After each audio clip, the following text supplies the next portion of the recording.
పిత్తం అంటే ఏమిటి? ఆయుర్వేదం ప్రకారం పిత్తం ఆయుర్వేదంలో 3 దోషాలలో ఒకటి. ఇది అగ్ని, నీరు తత్వాల సమ్మేళనం. పిత్తం శరీరంలో జీర్ణశక్తి, జీవక్రియ, శరీర ఉష్ణోగ్రత, దృష్టి, బుద్ధి, ధైర్యాన్ని నియంత్రిస్తుంది. పిత్తం సమతుల్యంగా ఉంటే శరీరం చురుగ్గా, జీర్ణశక్తి బలంగా ఉంటుంది. పిత్తం పెరిగినప్పుడు వచ్చే లక్షణాలు: కోపం, ఆవేశం, అసహనం పెరుగుతాయి.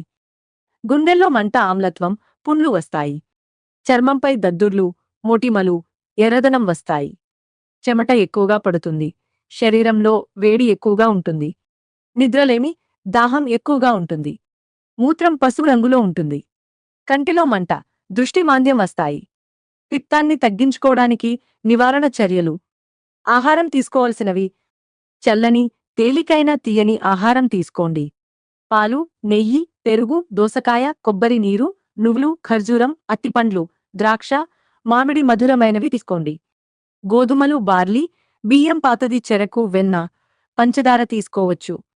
చందనం, గులాబీ, జాజికాయ, కర్పూరం వంటి శీతల వాసనలు వాడండి. ఆహారం తగ్గించవలసినవి: కారం, పులుపు, ఉప్పు ఎక్కువగా ఉన్న ఆహారం తగ్గించండి.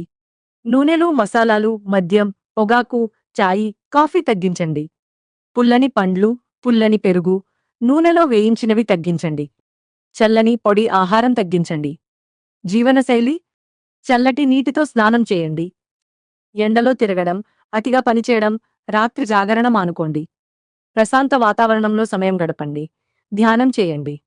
సరిపడా నిద్ర 6-8 గంటలు తీసుకోండి.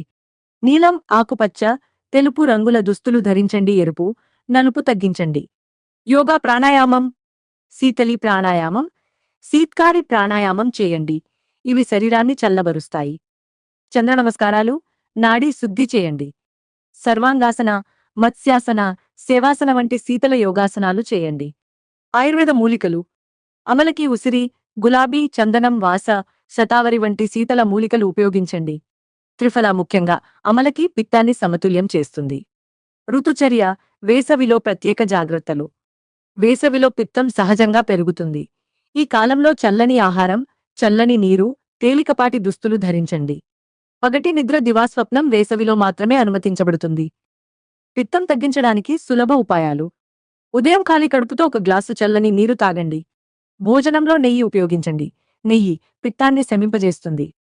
రాత్రి భోజనం తేలికగా, త్వరగా 7-8 గంటలకల్లా చేయండి. కోపం, ఆవేశం వచ్చినప్పుడు లోతుగా శ్వాస తీసుకోండి.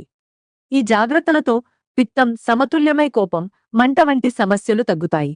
ఈ పోస్ట్ నచ్చితే లైక్ చేయండి మరియు షేర్ చేయండి.